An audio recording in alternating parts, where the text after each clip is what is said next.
the most technologically advanced drumheads on Earth. What does that mean exactly? It means power, control, and all the tools you need to reshape the future of percussion. Choose wisely.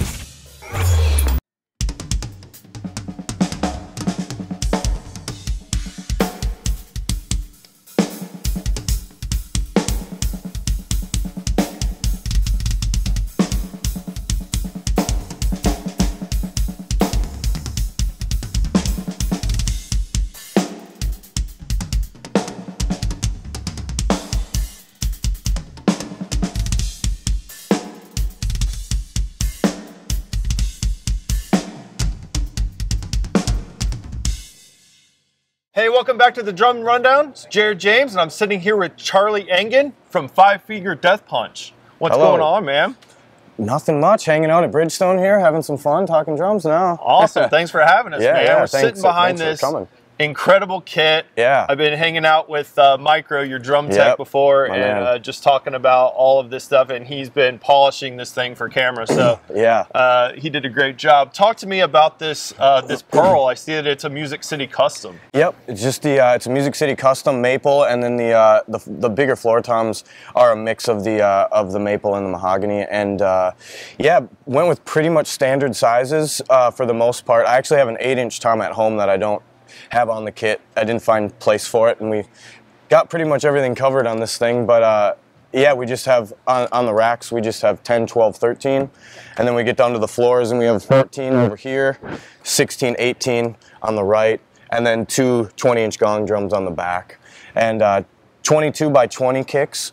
So I like the 22 diameter, and then the 20 length is more just because I like the look of it a little bit better, and it kind of fills out the rack a little bit more. Yeah. All right, yeah, and I'm seeing Meinl Cymbals. Give me a run around what you got up here. Yeah, so starting from the left, I usually just run 17, 18, 19, 20 for crashes. Usually don't change it. I haven't changed it for all the years I've been touring with Death Punch. With the Chinas, we always run 18s on both sides. I do a lot of like ambidextrous movements, and so really I love like symmetrical cymbal setups. I've always done that even with my prog like days of Scale to Summit, which was obviously more like fusion techie, you know, metal stuff or whatever. But I've always kind of ran like a symmetrical setup just because I use my left hand so much.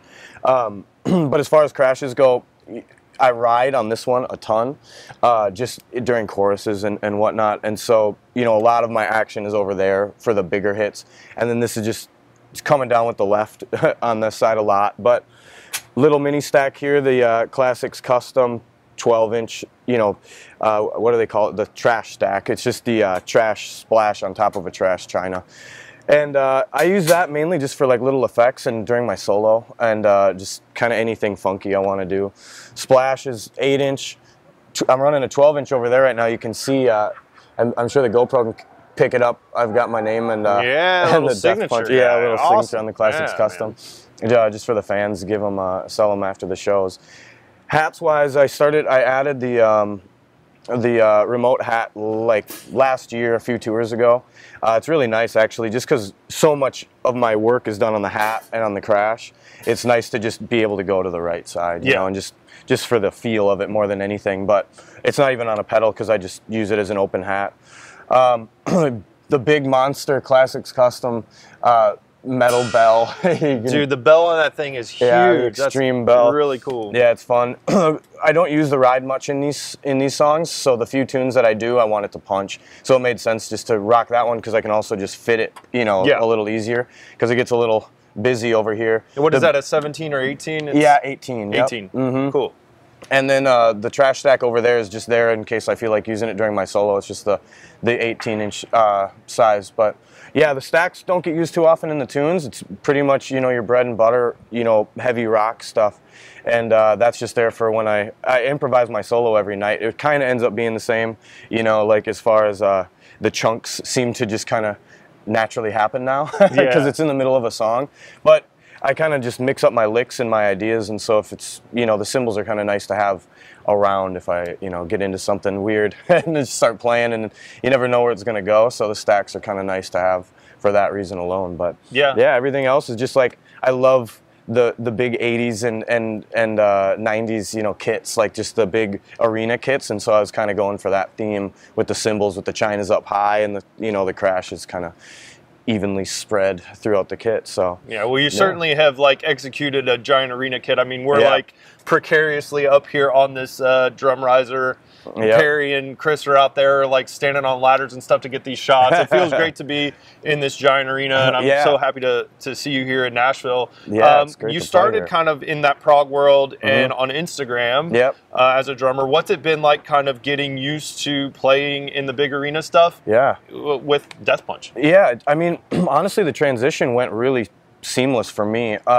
It was, you know, quite a change. Obviously going from like 300, 400, 500 person clubs to, you know, 15,000 seat arenas. And then, you know, obviously the festivals are massive. And the big shows came naturally. And really the guys made it easy on me as far as like, I never felt pressure or anything weird. You know, I didn't want to derail the moving freight train that was Death Punch, you know. So I was ready for it. I have a lot of fun now doing it. I mean, it doesn't, like, I can't even remember not doing the big arenas anymore with like the production, and I grew up on all that stuff. So for me, it was almost like I kind of like willed it, you know, into happening, because I've always loved big production, hair metal days, you know what I mean, and just like the big arena bands. And so to actually join one myself was quite, I mean, it was surreal, but the transition was amazing. And yeah, there's nothing better than feeling the energy off of that many people, you know, and just hitting hard. That's awesome. So did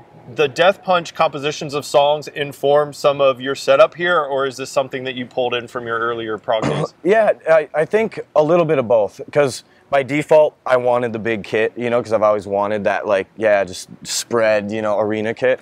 But as far as placement and everything goes, it's pretty much what I would do on any prog gig as well. I never used double bass drums, like real ones, and now that I have, I couldn't imagine, like at home, I have a regular single kick with double pedal. I can't wait to have double kick at home too. Like I'm like, I'm so used to it now. When I go home, I'm like, this isn't as fun, you know? I just love the feel of the left kick drum, and you know, my style in the prog days, and just my style outside of Death Punch is very foot oriented, you know, so there's so much double kick that I use to feel the two bass drums I like, just mainly for the air movement with each drum. You know, you can choke out one drum with the 2 feet a little bit more. Not that anybody really notices, and not that, like, it's a huge issue, but just for feel, I just love any like flurries and bass drum stuff with the 2 feet on 2 separate kicks. So yeah, as far as placement and stuff goes though, I really think the arena gig dictated the chinas and the crashes. Everything at home is a little lower, and you know, like more prog and fusion stuff. It's a little lower, I would say, but I think I've adapted to this layout more than I've adapted to like my home layout. The only thing would be like little cymbal things. Because you know, at home I use more effect cymbals, I guess you'd say. Even though I have them on this kit, this isn't where I would really put, like for instance, that big stack. It's a little out of the way over there because I never really use it. And if I do, I don't mind it over there. But at home, I like it over there where those remote hats are, for instance. Or like the splashes, they're fine right there. I dig them. But at home, I usually use them more off the left and the right side, just because my hands are always doing busy, you know, nonsense and constant linear patterns and whatever. So yeah, it's kind of a mix. But overall, this is pretty Death Punch setup, cymbal-wise. Drum-wise, I would play it like this at home too. Yeah. And now that you're like recording with Death Punch, the big arena kind of setup that you've got to, because now you get to, has that kind of changed some of the vocabulary and the kind of creativity in the recording process? Not really, I would say. A little bit, I guess, mainly just for some patterns, but I feel like it's one of those things where you don't want to get in the way, because it's such a signature sound, and the sound itself is so, like, you know, it's Churko sound. And so really to do busy stuff, it wouldn't really translate all that well anyways. So for me, it was never like I got to get my fusion chops into Death Punch. It's more just play for the gig, you know, approach with the tunes. Tom and cymbal wise, that's kind of how it was when I joined before anyways for the records. So as far as like amount of drums and everything else, yeah, it's hasn't really made any difference on the recordings as far as like, yeah, amount of toms, cymbals, and whatnot like that. Yeah. Well, you guys are doing something right because you're packing arenas. Yeah, exactly. So that's If it that's ain't why broke, don't fix it. I don't want to get in the way. You know? Totally. And to talk about the double bass setup, talk to me about your pedal configuration. Yeah, so I just run the Demon drives, so they're direct drive pedals. Fell in love with them. I still love chains, but the direct drive seems to just feel more natural for me now that I've done it. And I have quick feet. I kick really hard, so there's not a ton of dynamics in my kicking, especially like out here in the arenas. I'm hitting full bore on everything all the time for the most part. and we run, like, I'm sure the cameras can see it, we run triggers mixed with we have the shoe mounting system inside, the Kelly shoe, so it's puts the mic right in the middle, you know, and kind of levitates it in the drum. So we just blend the trigger with the natural drum sound, and the trigger adds a nice little high end for out front, and then we just run natural kicks with it. Everything else is natural on the kit, no triggering or anything, no samples blended or anything like that, but on the kicks we do.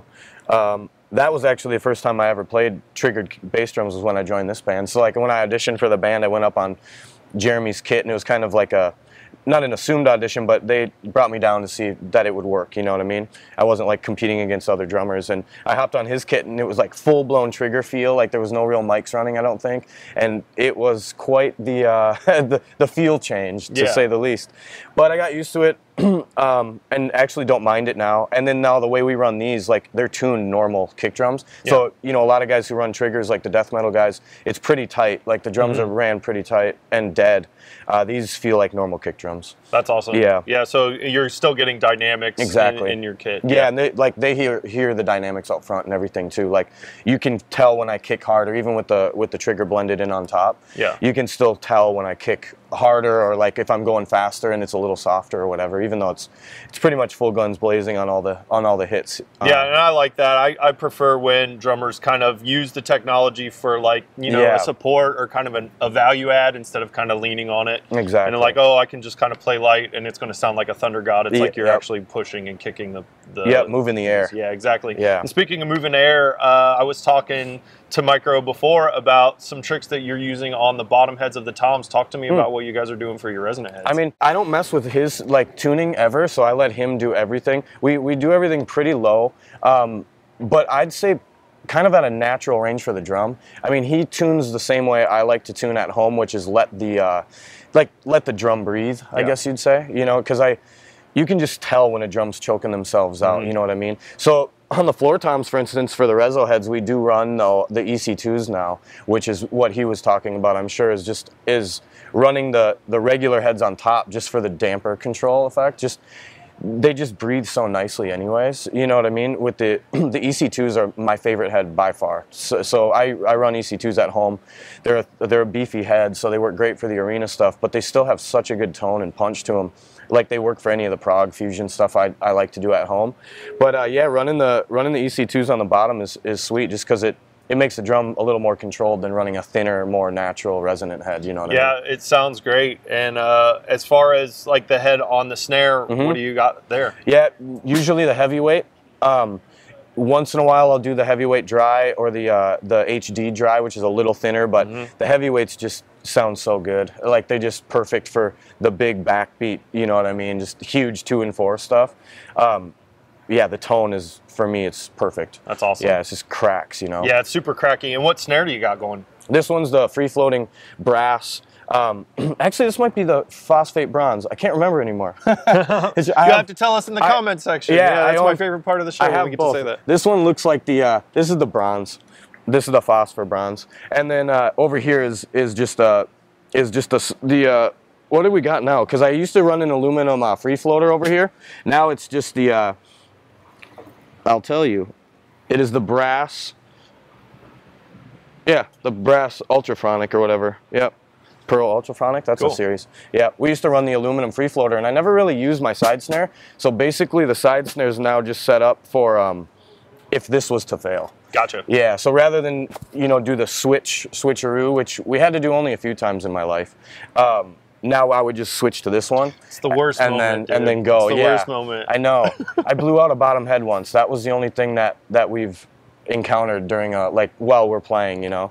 And all of a sudden I was just like, this doesn't sound right. You're pushing too much air. Yeah, a little bit. And so yeah, as far as side snares, I never really use this except for emergency, which I thankfully haven't had to do yet. So let's awesome. let's keep it that way. Very cool. And yeah, let's talk about the Gong things. These are just so awesome. It's such a visual impact. Yeah, it's definitely more for the visual, except for now I find myself using them all the time, especially for huge like impact moments where, you know, floor tom still sounds great, but these just have such a cannon effect through the auditorium, the arenas. Yeah. It's just like the natural reverb of them is just amazing. So now I love the feel of it so much that I use them all the time for like big, you know, rather than just like, you know, dun dun dun dun. I just use them over there, and yeah, it's visual appeal too, of course, you know, because your arms are always up, and everything I do is just, everything's up in the air, you know. Yeah. So it's just fitting to have two big gong drums in the back, like 80s style. Yeah, you know? for sure. And the Evans hydraulic heads, how did you get there? I'll run hydraulics, not with Death Punch, but at home I love hydraulics. Just the dead tone is just nice, you know, because it's got all that punch and not a ton of resonance, which I enjoy. For these, it works perfect because we wanted to do some color up there too. We used to run red kick drum heads on the main ones too, and it looked cool. But we just left the red back there just for a little accent piece. But the hydraulics just work perfect for gong drums just because they get in and out so a little faster. Whereas like a regular head, you know, you get more of like a floor tom effect. Then these really sound gongy, you know. That's awesome. Yeah, and then Bruce can control it, so if it was too much, you know, he can kind of gate anything that would be crazy. But we just get that big boom out of them, so it's a good sound in the big open, you know, arenas. That's rad. As far as your monitor mix, what's in your ears? Pretty much full kit at a normal level, and then a lot of lead guitar and a decent amount of rhythm guitar, and then a lot of click. Yeah. We play most tunes to a click. There's a few we don't, but yeah, and then a little vocal and bass obviously thrown in there. But I run a pretty natural mix, just a little heavy on the click and lead guitar. Cool. And then kick and snare, I like to have a little more of that in there, and honestly I like having toms in there too, just because it feels so much more full when I'm playing, you know what I mean? Yeah. Just to hear the whole kit. And each arena is different. You'd be surprised. Maybe you wouldn't. You might know. But every venue is just so different on the mix front that I'm not too picky. You know, yeah. I'll run with whatever as long as I can hear the click, because I don't want the show going awry. And jumping from arena to arena and show to show, what do you kind of do process-wise to kind of keep yourself grounded? Is there any sort of routine and things that kind of make this feel like home? Not really. We never sound check even half the time unless we wanted to like run a new tune. But no, I have an electronic kit set up in my dressing room, so you know I'll run my own exercises and just jam out on that kit. And yeah, we have a full-blown like speaker setup now, so we can jam if we want and do like full band jam. But no, I just warm up like normal. You know, a lot of sticking exercises and just get my feet moving and just mainly get the blood flowing is really all I'm focused on. Stretch out a little bit, lift some weights. You know. That's great. Yeah. Yeah, nothing too special for my routine. I'm not. I don't have any like funny baseball style. You know, like what would you call it? Like superstitions. Yeah. Yeah. I feel like sometimes when you do that stuff, it gets in the way a little bit more. Because like if you can't do it, then you're like throwing off. Shot. Yeah. It's just like you just need to sit down and like crush. Yeah, exactly. What you're doing. Yeah, it's fun. It's great. Every show is a blast, and yeah, I look forward to every one. So I'm never, you know, it's not a nerves thing for me. So like you say, there's no like superstition. Like I need to do this or I'm not going to feel comfortable. You know, be surprised how many times I'm just like, oh, it's almost showtime. We got to get ready. Let's go. You know. Yeah. Get out here and rip it up. Sounds like you were built for the big show, man. Yeah. You grew up on the big arena rock, and here you are, man. One of the biggest arena rock bands in the world right pretty now. Wild, you know. All right, and last but not least, let's talk about your sticks. What do you got? Yeah, so running just a 5B long, I like the extra length, a little more, you know, I can let go of the stick a little more, meaning I play, you know, real loose grip anyways, a lot of molar stuff, and, you know, I'm all dorky with the technique stuff, and the extra ½ inch on the stick gives me a little bit more wiggle room. I've ran normal length, and I just feel like I'm choked up at the end a little too much. So, yeah, just 5B long, basically, with my signature and the logo on them. But awesome. You can't find them in stores, so maybe I got to get ProMark on that. And let's get there you go. Let's get a signature stick made, ProMark. If you're watching ProMark, Yeah. he's ready to go. Well, thank you so much. We're here with Charlie Engen of Five Finger Death Punch, Jared James with the Drum Rundown. We'll see you on the next one. See ya.